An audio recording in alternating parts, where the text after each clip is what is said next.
আচ্ছা শিহাব ভাই, আপনাকে একটা প্রশ্ন করব। হ্যাঁ, করেন, করতে পারেন। আপনি আচ্ছা তো হাসি খুশি কেমনে থাকেন একটু জানতে পারি?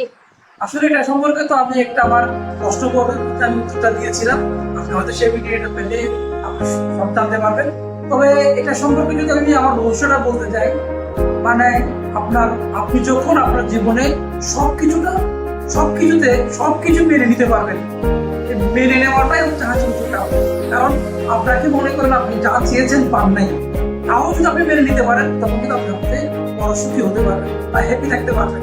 তো ওই জন্য আমাদের জীবনে যদি আমরা সবসময় হাসি খুশি থাকতে চাই, তাহলে আমাদের মানে কি পেলাম কি না পেলাম এসব চিন্তা না করি, কি পেয়েছি ও চিন্তাটা করে যখন নিজেকে মানিয়ে নিতে পারি, সেক্ষেত্রে আমাদের হাসি খুশিটা চিরস্থায়ী থাকে। কারণ আমি অল্পতে খুশি হই, যে মানুষ অল্পতে খুশি হয় সবসময় হাসি খুশি থাকতে পারে। আর আমার ভবিষ্যৎ সেখানে আমি যা পেয়েছি তাই নিয়ে খুশি থাকি, আর যা পাইনি তা নিয়ে বেশি ভাবি না। চেষ্টা করি কোনো একটা কাজ করতে গেলাম, সে কাজটা হলো না, এটা হলো না কেন সেটার পিছনে পড়ে না থেকে সে কাজটা কিরকম করলে হবে সেই চেষ্টাটা আমি করে যাই, যার কারণে আমি সবসময় মজা পাই। এবং আমি চাই আমিও খুশি থাকি, আমার পয়সার জন্য খুশি থাকবো। আর একটা কথা মনে রাখবেন, যে মানুষ সবসময় খুশিতে থাকবে তার অনেক বড় বড় রোগ হবে না। তো আমার বিশ্বাস এটা। তো ওই জন্য আমি চেষ্টা করি আমি নিজেও খুশি থাকি এবং আমার পাশের জন্য আমি সবসময় হাসি খুশিতে রাখতে চাই। আর একটা কথা হচ্ছে, আমার এই হাসি খুশির একটাই কারণ, চেষ্টা করি যে সবসময় স্বচ্ছ রাখার জন্য।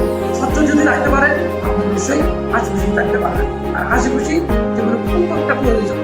কারণ আমরা টেনশন জিনিসটা যখন আমি নিজেকে নিবই না, আমি টেনশন নিতে চাই না, মানে দুঃখটাকে আমি কখনো অ্যাকসেপ্ট করি নাই। দুঃখটাকে বলতে তুই দূরে যা, দুঃখ তুই দূরে চলে যা।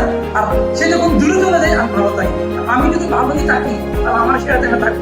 কারণ আমি চিন্তা করে টেনশন করে মানে নিজের মন খারাপ করে বসে থেকে আমার কোনো তো লাভ হচ্ছে না। যেটা লাভ করছে না সেটা পিছনে করে না থেকে আমি সবসময় হাসি খুশিটা মেনে নিই।